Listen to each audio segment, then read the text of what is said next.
You're listening to the CyberWire Network, powered by N2K.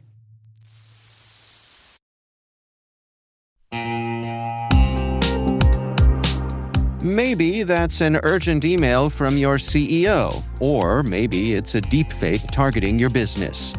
Doppel is the AI-native social engineering defense platform fighting back against impersonation and manipulation.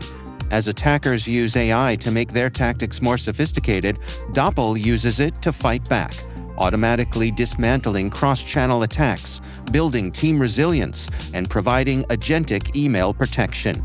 Doppel, outpacing what's next in social engineering. Learn more at doppel.com. That's DOPPEL.com.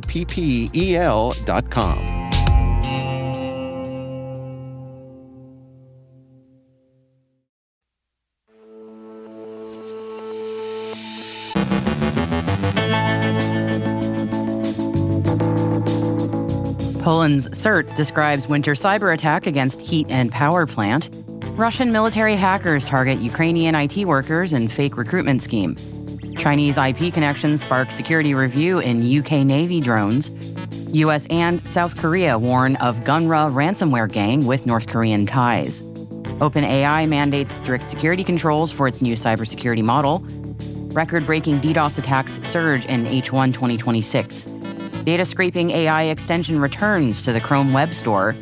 Dave Bittner sat down with Stephen Harrison, VP of Product at Abnormal AI at Black Hat USA, to discuss the identities your security stack is ignoring. And no pain, no gain, no authorization.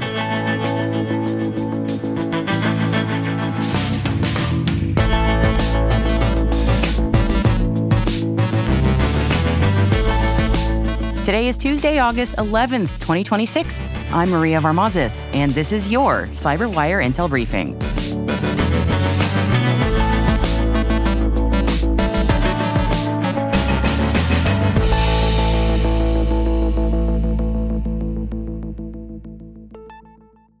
Thank you for joining me. Let's get started. Poland's Computer Emergency Response Team has disclosed that hackers breached a Polish combined heat and power plant by exploiting a misconfigured private access point name or APN network. The attackers initially compromised a wind farm's firewall and then tunneled into the shared APN to locate an exposed controller at the power plant, secured only by default credentials. They then used this access to get into the plant's OT network, temporarily shutting down a steam turbine and water treatment system. Polish authorities quickly restored the systems before there was any impact to the public, but said that this marks the first known real-world cyber attack using a private APN for lateral movement into an OT network. The attack took place on December 29th, 2025, the same day that hackers tied to Russia's Electrum APT targeted dozens of heat and power facilities across Poland. Though the attacks failed to cause significant disruptions, experts emphasized that the hackers tried to cut off heat from civilian populations in the dead of winter. Hackers linked to Sandworm, which is a threat actor attributed to Russia's GRU military intelligence agency, are posing as recruiters to target Ukrainian IT workers. All this according to Ukraine's Computer Emergency Response Team. The campaign has been active since at least May and involves hackers finding potential victims on legitimate job sites, conducting fake interviews on Telegram and Zoom, and eventually tricking candidates into downloading a malicious VPN app called Sopra VPN. This app, disguised as a legitimate tool needed for a technical interview assignment, executes covert, malicious commands on the victim's device. A UK cybersecurity assessment found that cameras aboard Royal Navy drone boats were contacting Chinese IP addresses. The issues were discovered on cameras on Kraken unmanned surface vessel subsystems and involved non-sensitive heartbeat communications rather than operational imagery or sensitive intelligence. The UK's Ministry of Defense disconnected the cameras from the internet and emphasized that no classified systems were breached. Still, the discovery has heightened ongoing security concerns about Chinese-made components embedded in Western military hardware. U.S. and South Korean cybersecurity agencies have issued a joint alert regarding Gunra, which is an expanding ransomware-as-a-service group targeting critical infrastructure sectors globally. Built on leaked Conti ransomware code, Gunra has been recruiting ethical hackers and pen testers to serve as initial access brokers in exchange for a cut of the ransom profits. Notably, researchers have found overlaps between Gunra's operations and those of North Korean state-sponsored hackers, suggesting collaboration or shared infrastructure between the cybercriminal gang and nation-state actors. OpenAI has paused internal development of projects that lack sufficient security controls after determining that its upcoming AI model, Astra, demonstrates a significant jump in cybersecurity capabilities. Astra has met OpenAI's critical risk threshold, surpassing the high rating of previous models like GPT 5.6 Sol, because it can autonomously develop zero-day exploits against real-world systems and execute end-to-end cyber attacks based solely on high-level objectives. The company has mandated isolated testing environments, enhanced model weight predictions, and strict network restrictions for all projects involving Astra. Cloudflare's DDoS threat report for the first half of 2026 highlights a six-fold increase in attacks exceeding 1 terabit per second, which skyrocketed from 130 incidents in Q1 to more than 800 in Q2. While the vast majority of DDoS attacks remain relatively small and last less than 10 minutes, attackers are increasingly weaponizing DNS-based amplification and flood techniques. The researchers also note that these smaller attacks can still overwhelm most websites. A popular Chrome extension called AI Sidebar with DeepSeek, ChatGPT, Claude, and more has returned to the Chrome Web Store and resumed malicious activities. The app was initially banned by Google in January 2026 for secretly scraping users' AI conversations. Although the developers temporarily removed the chat-stealing behavior, most likely so they could get back into the store, a recent update slyly introduced a new monetization scheme. The extension now hijacks update and uninstall events to force open affiliate links for an AI video generation platform. Security firm Netscope discovered this deceptive behavior and advises organizations to remove the extension.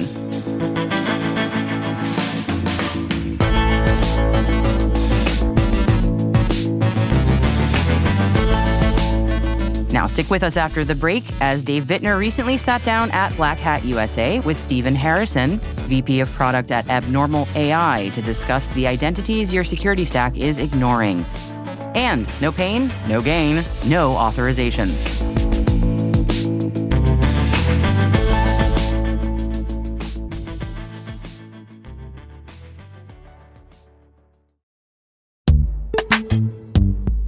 AI is making phishing attacks faster, more convincing, and harder for people to spot, and traditional security awareness and phishing training weren't designed for this level of attack.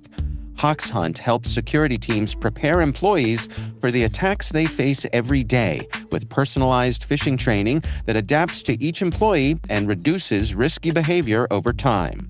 For IT and security leaders looking to strengthen their human layer of defense without adding more manual work, visit hawkshunt.com/cyberwire to learn more.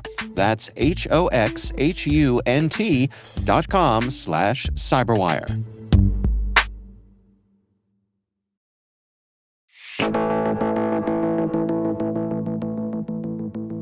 At Black Hat USA, Dave Bittner sat down with Stephen Harrison, VP of Product at Abnormal AI, to discuss the identities your security stack is ignoring. Here's their conversation. We are continuing our time here at Black Hat 2026, and joining me here today is Stephen Harrison, who's VP of Product at Abnormal AI. Welcome back. Nice to see you. Thank you for having me. Let's dig in, and I want to start off with a little bit of level setting with you, which is, as you're walking around the Black Hat experience this year, the show floor, the meetings, what's your sense in terms of where we are? How would you describe the state of the industry at this moment? I think it's a pivotal point right now. It sounds like fear-mongering or something like this, or existentialism. Okay. But if you look at NVIDIA's Jensen's post from 10 days ago, and you think about the OpenAI or open source stuff versus closed source things, and how AI is is sort of infiltrating everything, everywhere, all at once. It's very prevalent across all messaging. It continues to be for the last 2 years, but I think with the recent events across OpenAI and Hugging Face, or the Anthropic examples, or a slew of other similar things that have happened this year, the industry is responding that aggressively. So what does that mean for the security folks out there in terms of the specific pain points that they're experiencing? It means you're getting a lot of conflicting messaging from everywhere. That's at its core, I think. Yeah. It means you have to do more with less.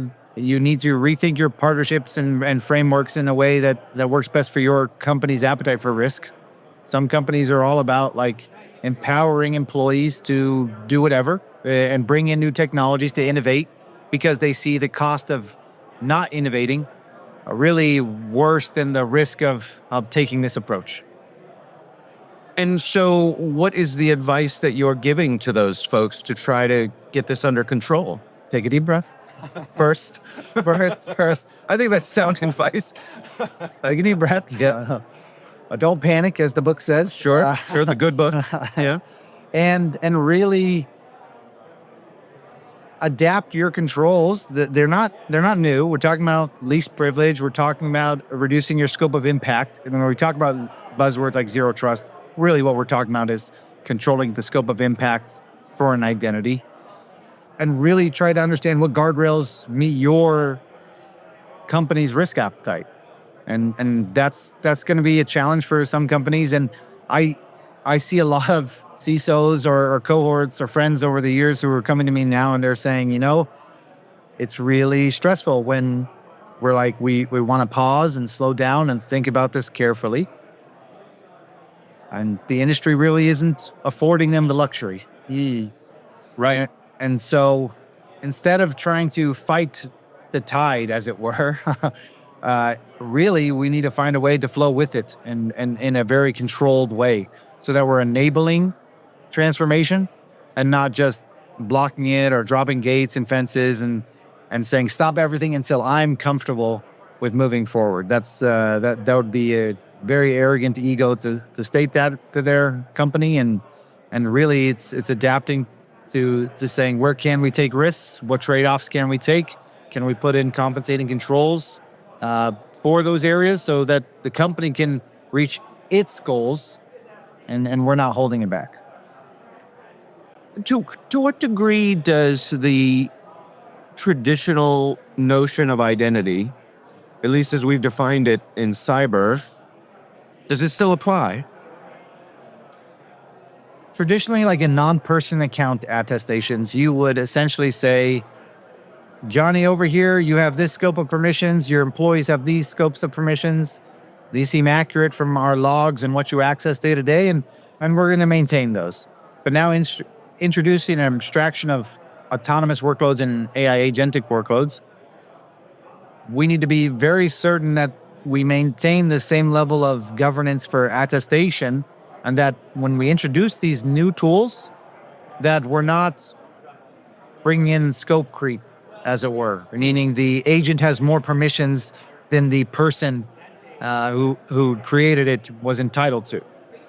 That permission drift is probably one of the largest control risks out there right now, I would say. What about shadow AI? Knowing what's in your world.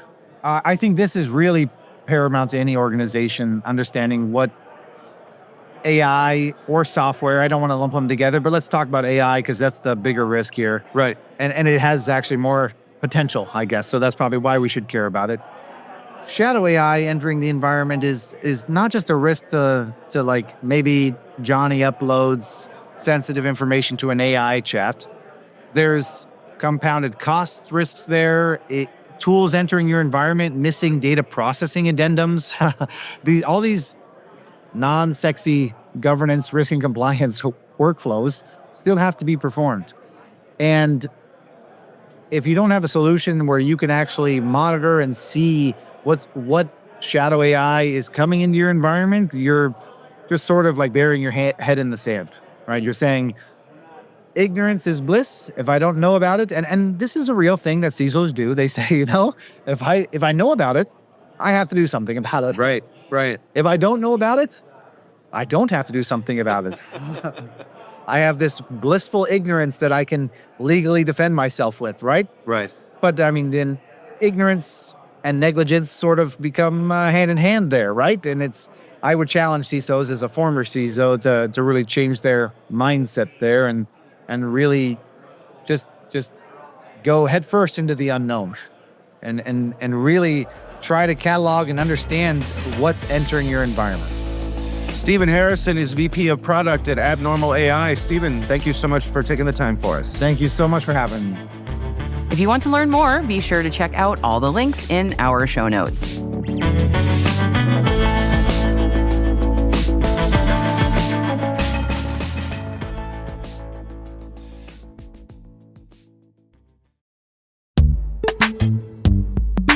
What's the one thing in business that's spreading as fast as AI? AI risk. Every new tool your team signs up for, every vendor that turns on AI features, every new integration, each one is another opportunity for something to go wrong. And most security programs weren't built to keep up with AI's pace of growth. Enter Vanta. Vanta is the #1 agentic trust platform, trusted by more than 16,000 fast-moving companies like Ramp, Cursor, and Harvey to help them stay audit-ready. And now, Vanta helps companies like yours keep an eye on the risks that appear between audits across your vendors, your AI tools, and your entire environment. The Vanta agent works like a 24/7 GRC engineer in the background. It finds issues, drafts fixes for you, and can cut vendor assessment time by up to 50%. Whether you're a fast-growing startup or a global enterprise, Vanta is here to help you automate your security and compliance and earn and prove trust. Get started today at vanta.com/cyber. That's VANTA.com/cyber.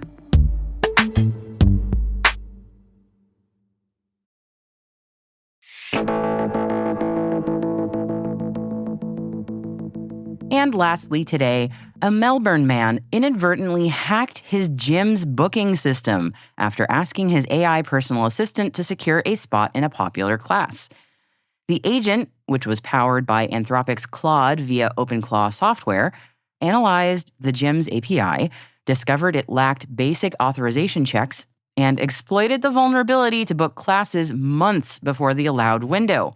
Additionally, when the user asked if he could be moved higher up on the waitlist, the AI canceled the reservation of the person in the #1 spot as a test, then bumped the person in the #3 spot to make room for its user. The AI was unable to add the members back to the waitlist and apologized for not being more careful. Wow.